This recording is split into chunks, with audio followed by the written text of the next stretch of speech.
Right. Hey, I'm Skip Helsheimer. Welcome to the AV Geeks 16mm lunch, where we watch old 16mm films. And that was a home movie from the collector Albert Stagg, based in Massachusetts, who has been buying from estate sales home movies. And that one was a fishing trip, a pretty elaborate one, actually going out in the middle of nowhere. And that is very typical of fishing trips from that time period, being late 40s, 50s, 60s. First, they kind of show getting there, then they show fishing, and then there's a lot of hijinks. Usually involving alcohol and occasionally male nudity. Quite a few films I've seen involve male nudity because, you're out in the middle of nowhere. And men can very easily become 8-year-olds in that setting.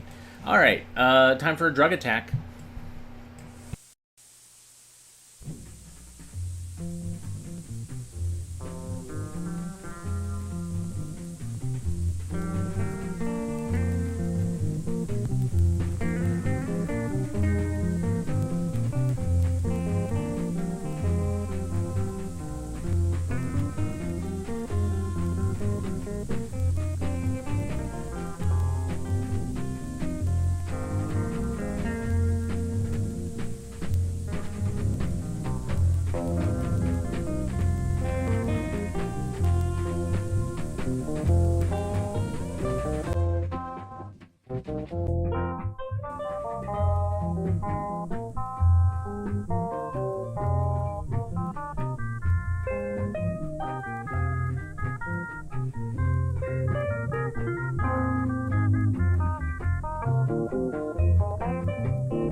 Oh my gosh, I love showing this film, and the comments. Um, it's like, what is going on? Like, why is it just a bunch of still images? Like, what is the point of this? And this again was made by Lockheed Aviation. It's part of a baffling series of films that they put out about drugs, but kind of like weird. Like, this is part of, I guess, a unit that they would show the films, and you know, old radios found some information about the whole thing. There was a game and all this, but yeah, it's still baffling when I compare it to other things. And why Lockheed Aviation did it, my guess is that they were becoming, they were dealing with it in their factories. Either they were dealing with drug use amongst employees, or employees who had kids that were dealing with drug use, and so they felt like they had to address it. And then they're like, we can sell this. This was scanned by somebody else who didn't quite scan it right, so I still like the footage, but the music is going to make you nauseous. So enjoy. Braised welding.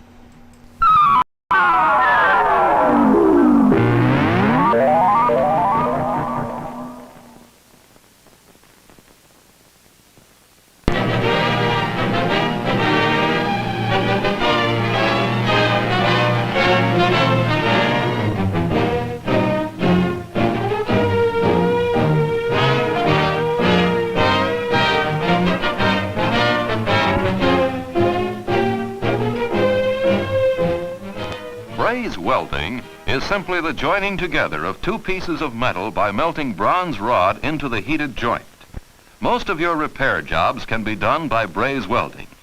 It's a fast, easy way to do repairs or to make things out of metal.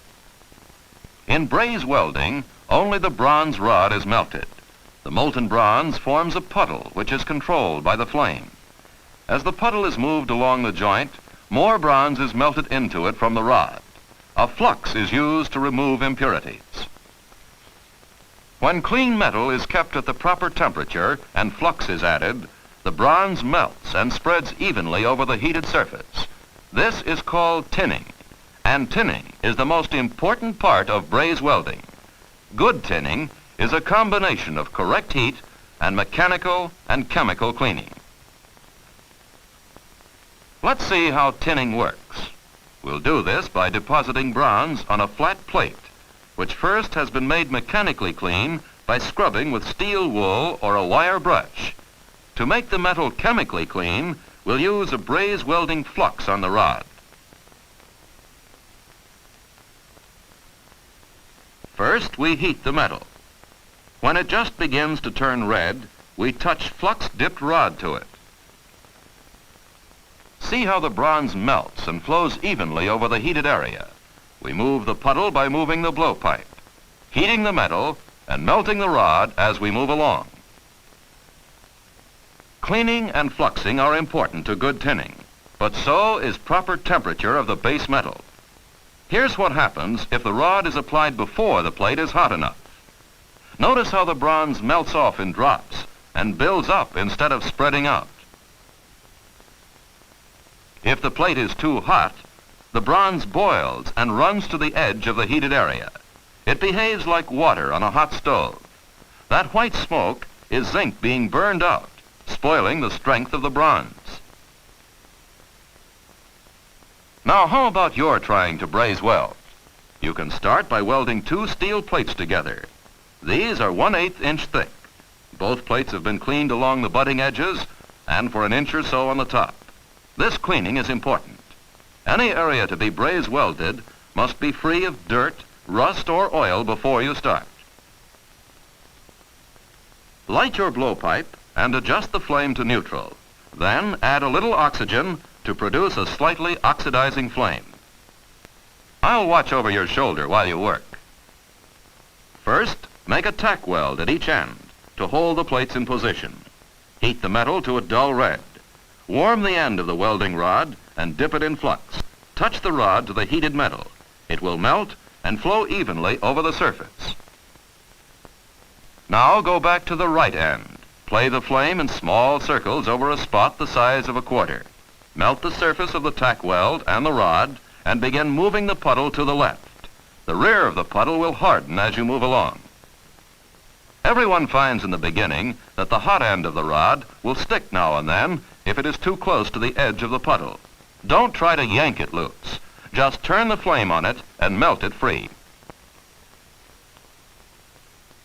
When all the flux on the rod is gone, dip the rod into the flux again. Fill in between the edges of the plates and build a bead about 1/8 of an inch above the surface.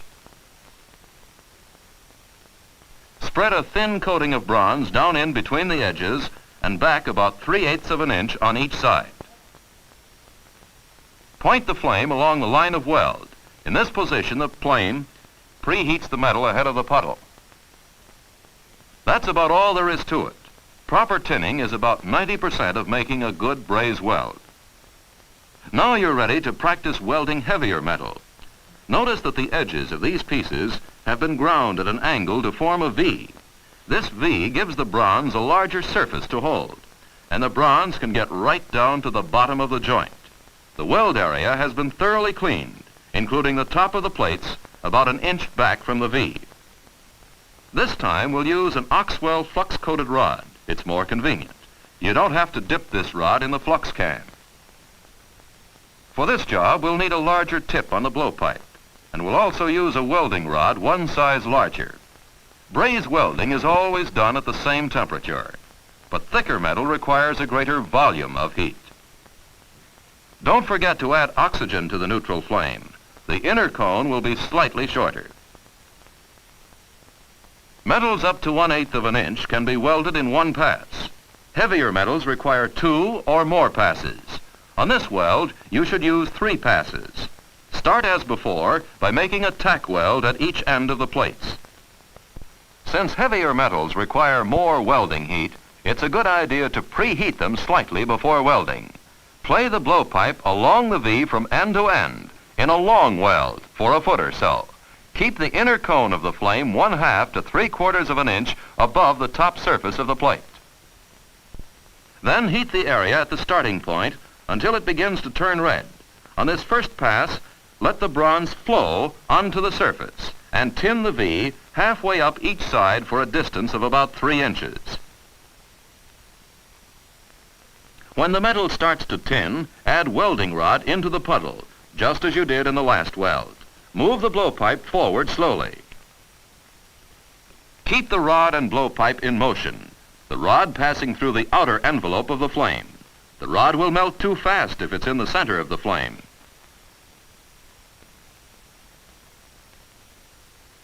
In thick metal, the weld is made in layers, 1 pass for each layer. After tinning for about 3 inches, go back and make a second pass over the first one.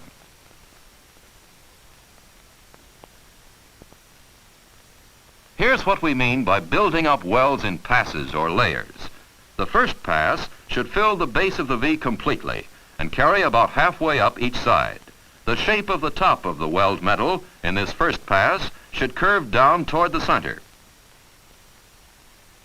On the second pass, the V should be filled to the top of each side and have about the same shape on top as the first pass did.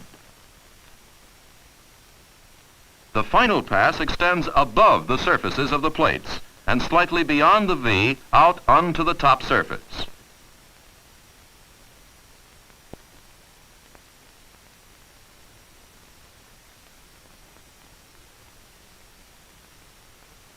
Now let's take a look through the side of the plate. The first pass is laid down for a short distance. And then the second pass is laid down on top of it for only a part of the distance. The third pass is still shorter so that we have a step effect. Now we go back to the first pass and carry it along a few more inches. The same with the second and third passes.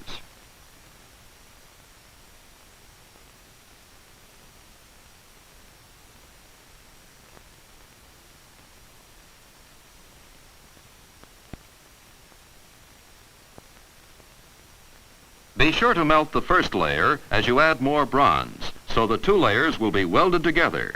Tin the upper half of the V as you move along. Also, tin the top surfaces a little beyond the bevel on both sides. Practice to get a smooth, easy motion.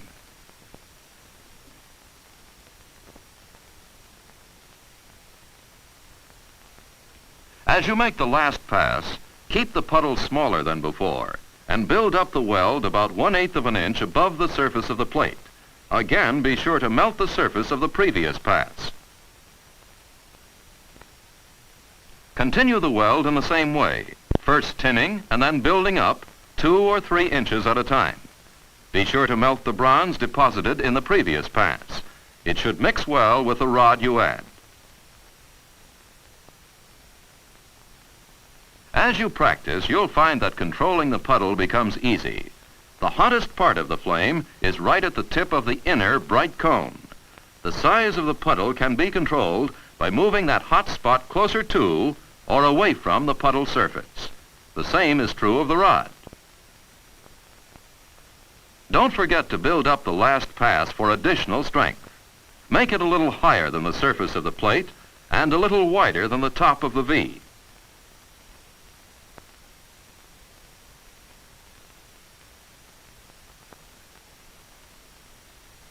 You can control the puddle better by changing the direction of the blowpipe when you reach the edge of the plate. Point it towards the finished weld. This prevents the molten bronze from flowing out of the open end.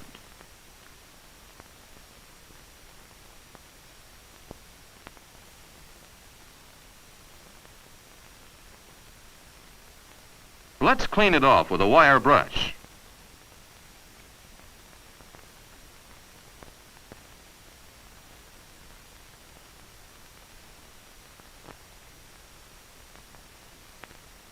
Well, that looks pretty good. It was easy, wasn't it? Braised welding is easy and fast, too. This shows what a good braised weld looks like if we cut right through it. There is a good bond between the bronze and the steel all the way to the bottom. That's enough for today's lesson. Let's review the important points you've learned. Rust, oil, and dirt must be removed from the area to be welded to permit proper tinning. Bevel the edges of the metal when it is more than 1/8 of an inch thick. If you don't have a flux-covered rod, use plenty of flux so that the metal being welded will be chemically clean. Tin the weld area carefully. You can tell when you've got the proper heat. The bronze flows smoothly and evenly. Keep the flame and rod in motion as you did today. Remelt deposited bronze when making additional passes in thicker metal. Learn to control the puddle. Spend some time practicing. You've been working today on steel, but you'll find the same principles apply to the braised welding of other metals: cast iron, copper, and nickel alloys. Or when you join dissimilar metals. All of these parts were repaired, or fabricated by braze welding.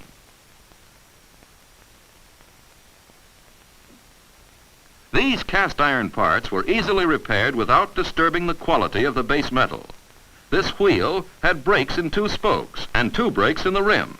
Now it's as good as new. When you braze weld cast iron or copper, use a welding tip 2 sizes larger than that specified in your welding tip metal thickness chart. It will help keep the welding heat even. Be sure that you don't overheat cast iron. Just heat the metal to a dull red glow. This safety guard is one of the many things that can be made by braze welding. 4 pieces of sheet steel were braze welded together and wire mesh tack welded to the edges of the frame.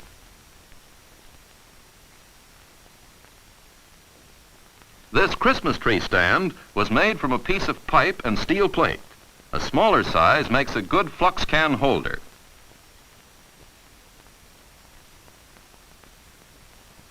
This cylinder rack was made from used pipe and 1/4-inch steel rod.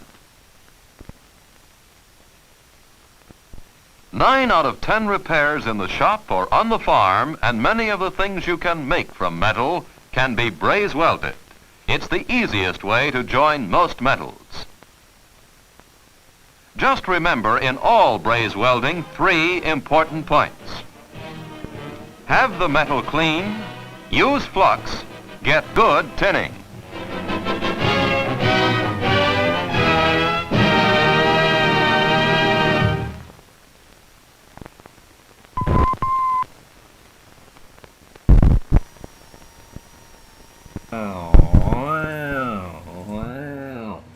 Yeah, so that was the music, and maybe you could hear it in some of the dialogue. This was scanned on the laser graphics, and it was using an optical sound head, and what was happening was it was recording the audio, but the speed of it was inconsistent, so that's how you get that wow and flutter. Our laser graphics actually uses a different way to read the sound, and so it doesn't have that. So there you go. So behind me I have a film scanner. That is not a laser graphics, that is a Blackmagic Sintel. Laser graphics is better, it has a better camera, and also has a warp gate, so that if the film is warped, it will help keep it in focus. But this is not bad, especially because with the laser graphics I can't really scan and show you stuff live, so that's what we're using. And we're going to watch and learn about the night of the squid.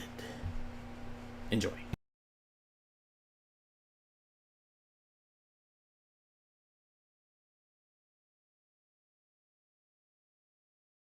So involved are the squid in their undulating biological act of their lives, they appear to be totally oblivious to all else.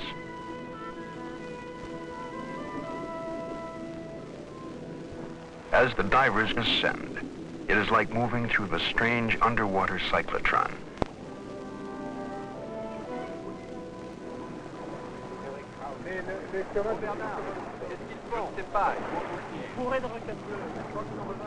As divers return to Calypso with the first specimens of sea arrows, they know from long experience what lies ahead. All of us on board have become observers of the behavior of life in the sea. As such, we are necessarily opportunists. No matter what our planned destination or objective may be, unfathomable way.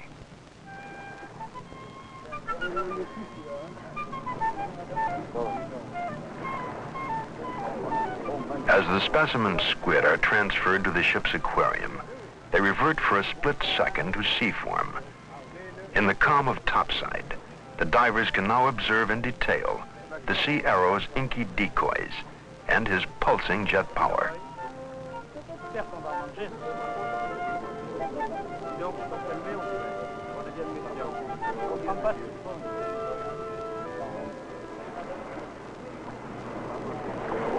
At 8:40 this morning, I arrived by seaplane at the anchorage of Calypso, near an offshore island of the southern California coastline.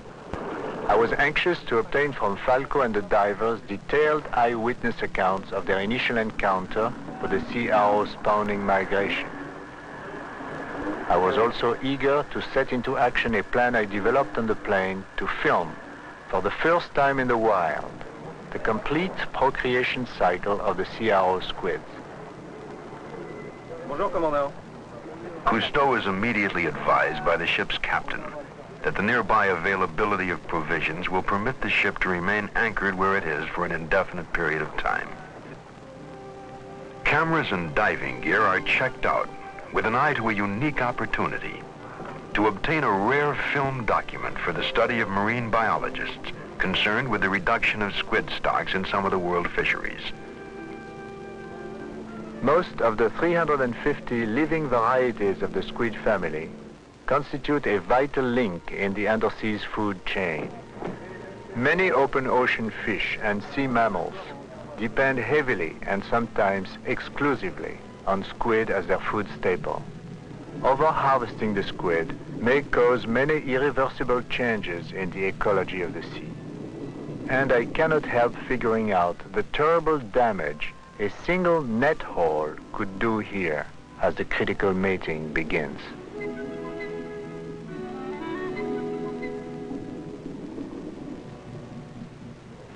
By 8 p.m., the sea arrows, sensitive to the ultraviolet rays of sunlight, have returned to the upper waters. Courtship has ended and mating has begun, foreshadowing 72 consecutive hours of violence, life, and desperation. Cousteau then urges the divers to strive for individual close-ups of the mating action, an almost impossible task in the swirling storm of squid. Cousteau gives the go-ahead to commence filming. Before the night is over, the 8 divers will spend an aggregate of 16 hours in the swirling maelstrom of the mating squids. They will shoot 1 mile of film and consume 36 tanks of compressed air. And in the darkness of the sea, they will be witness to sudden death.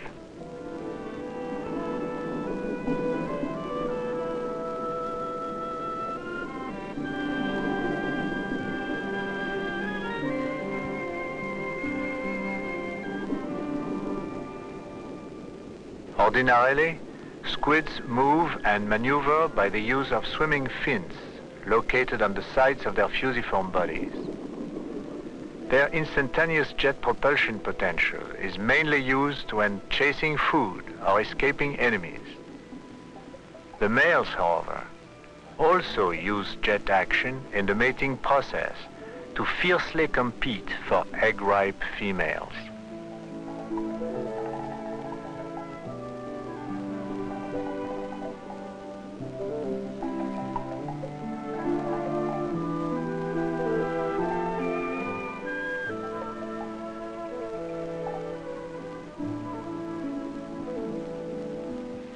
The ratio of males to females, all and average age of oilism is common.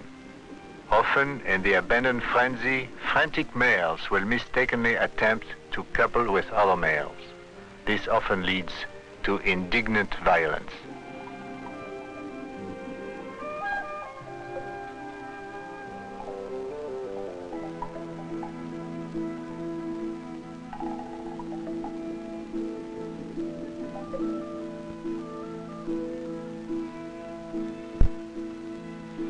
Mainly for camouflage, all squid have the capability to change their color to many exquisite hues. Therefore, one of the most striking manifestations of the mating act is the blushing of the males. At his greatest point of excitement, waves of maroon sweep over his head and arms until he releases the female from his urgent embrace.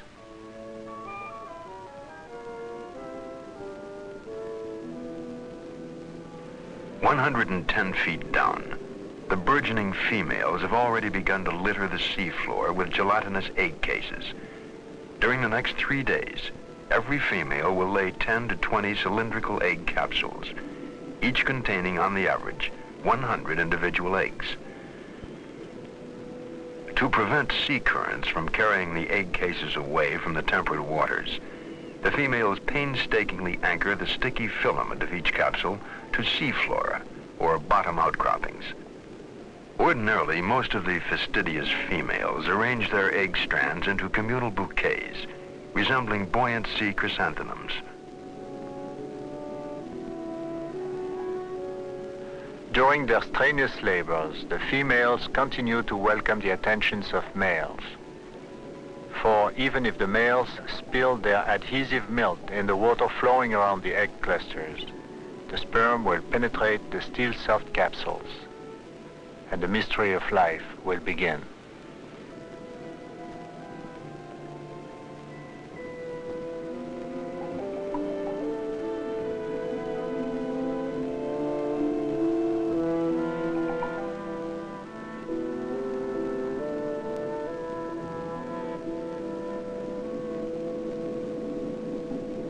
Having reached the limits of their diving time, the camera teams are forced to call it a night. As they slowly move up through the darkness to their first decompression level, they intuitively sense the shadowy presence of death. Perhaps attracted by the grappling of the mating squid as they are by the helpless thrashing of wounded sea animals, the sharks move in.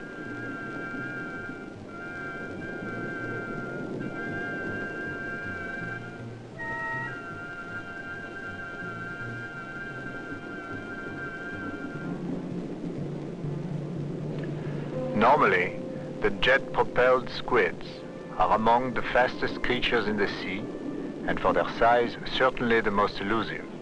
What a lamentable irony that they fall victims to jackals of the sea at the precise moment they join in vulnerable life-producing embrace. We have invited on board Calypso Miss June Lindstedt. She is an invertebrate zoologist with the University of Southern California Marine Biological Laboratory. Intrigued by our filming of the CROs, she has agreed to share her knowledge with us. Notice the 8 arms, the 2 tentacles, and the head with its almost human eyes. Oui. Below the eye is the jet-like funnel, and the rest of the body is covered by a muscular mantle. The mating male usually approaches the female from below and to the side. Then, using a specially adapted arm, he transfers to the female from 20 to 40 sperm packets. Oui, oui, oui.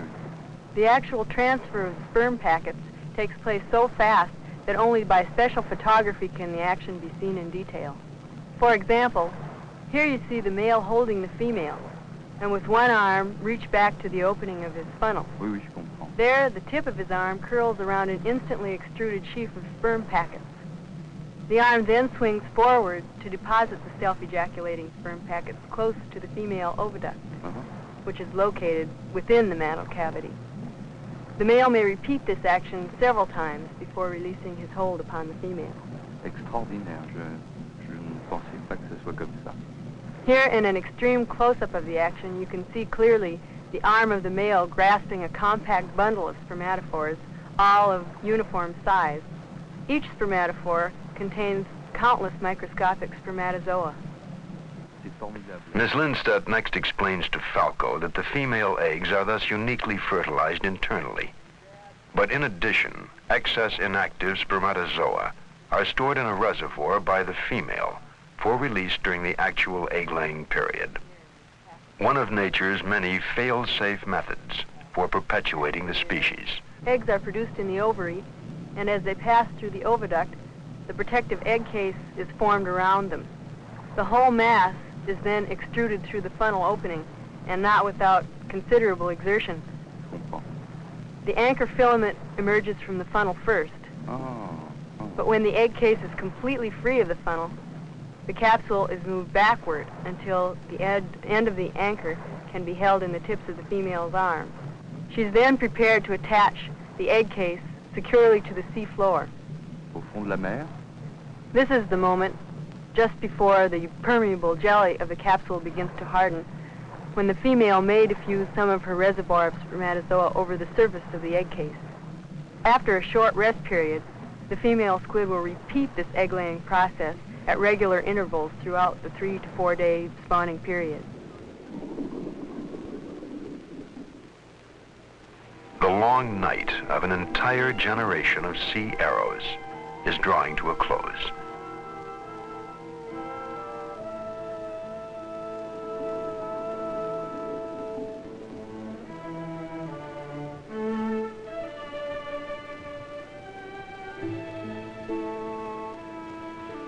On the 5th day, our divers report that the mating has come to an end, that the spawning is finished, that all is quiet here, save for the lingering of an occasional sea arrow. All others are dead. 20 million tiny corpses are strewn across the wide underwater plains that lead to the sea world beyond. The sea arrows have kept their appointment in Samara. We have decided to remain at the sea arrow spawning grounds for the next month, the time it will take for the incubation and hatching of the baby squids. Every few days, ounce of egg capsules for microscopic examination aboard Calypso.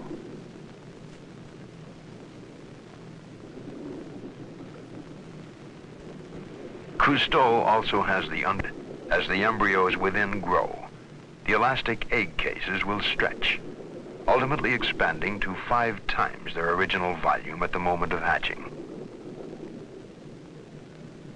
A white chiffon-like sponge contrasts sharply with the sea fungus blossoming rapidly on the organic egg cases. This distasteful fungoid growth, combined with the toughening of the capsules, provides for the evolving squid nearly total protection from possible bottom-feeding predators.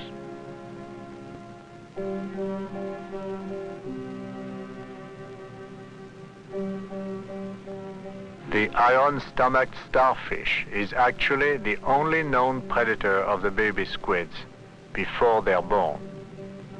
But it takes nearly 3 to 4 days for the starfish to digest the leathery capsules. So they probably resort to the squid eggs only when there is no other easily available food supply.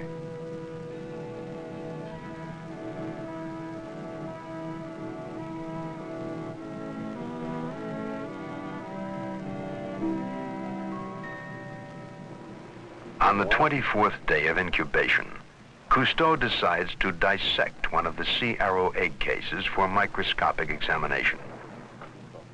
The plasticity of the capsule resists even the scalpel's fine edge.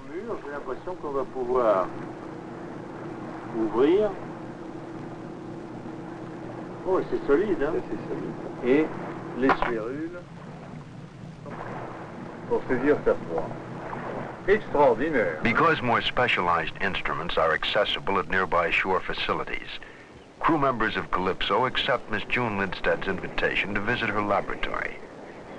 There, with the aid of a high-powered profile projector, they will be able to observe in minute detail the complete development of the sea arrow embryo. Here we have stripped away most of the egg capsule to show the cellophane-like membranes, which in this case contain 10-day-old embryos. As you can see, the individual eggs are tightly packed together, but there still remains ample room inside each for the growth and movement of the embryo. Regarde, il bouge déjà. For a more detailed view of the embryo at this age, they must be removed from the turgid chorion. C'est fantastique. 3 bulges mark the embryo at this stage. The uppermost bulge will become the mantle and most of the internal organs. The arms of the squid are visible below the 2 lateral bulges, and these bulges will become the eyes and part of the brain. The largest mass is the embryo's external yolk sac. Ils sont déjà formés. In the next several views, you can observe the embryos as they feed upon the egg sacs, something like a baby drinking milk from a bottle. Remarquable. The yolk contains all the nourishment needed by the embryo, and generally it is used up before hatching. Although sometimes squids may hatch with a residue yolk sac still present. Qu'est-ce que c'est beau.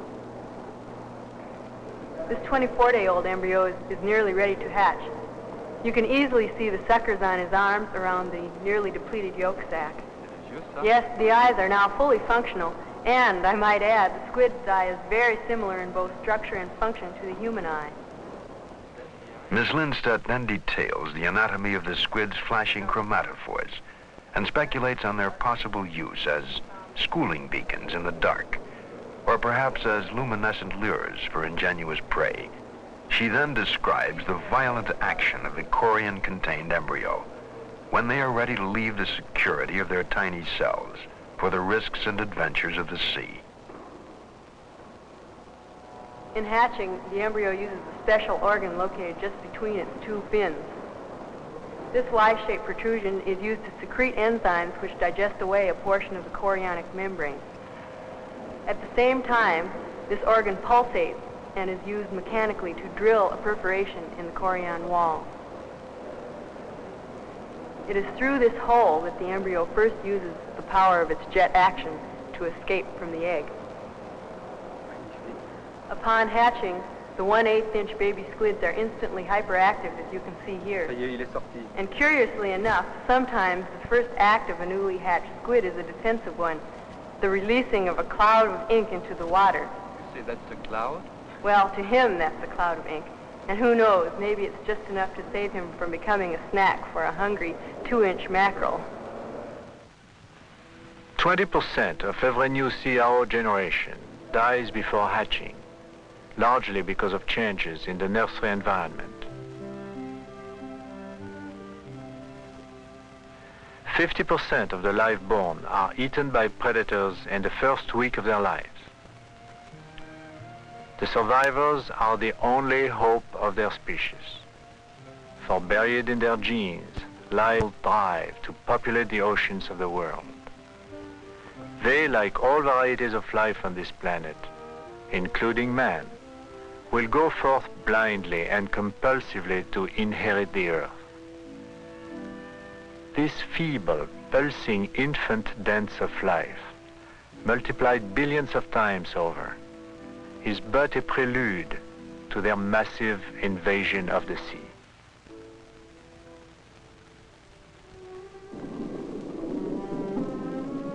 Cousteau returns his divers to the site of the sea arrow's spawning grounds. Visibility excellent. Temperature 61 degrees. Activity negligible. Here an instant ago, where an older generation of sea arrows had gathered itself into a vast multitude, mated, gave birth to a new generation, and died, there is nothing. But this much we do know. In spite of the perils and hazards of the squid's life in the deep, the sea arrows will return. And in countless unknown sheltered bays, they will relive, as they must, their tragic ancestral rite of the sea on some other night of the squid.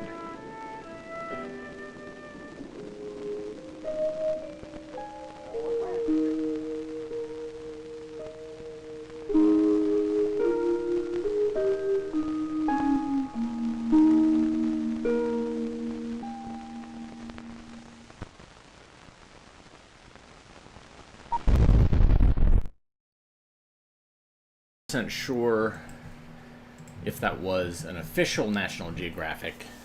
Saw that it was Wolper Productions. Wolper Productions did a lot of stuff for CBS,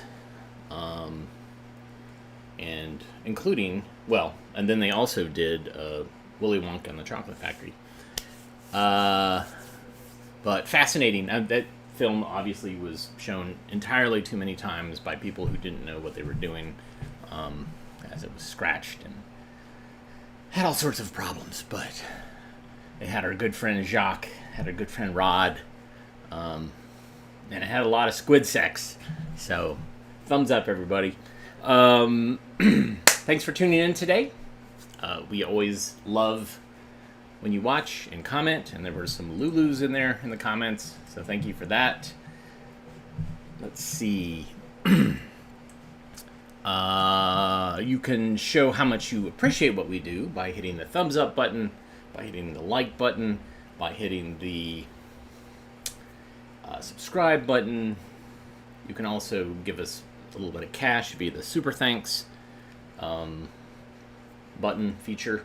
You can also buy us coffee by going to ko-fi.com/avgeeks or going to patreon.com/avgeeks. That will help us buy things like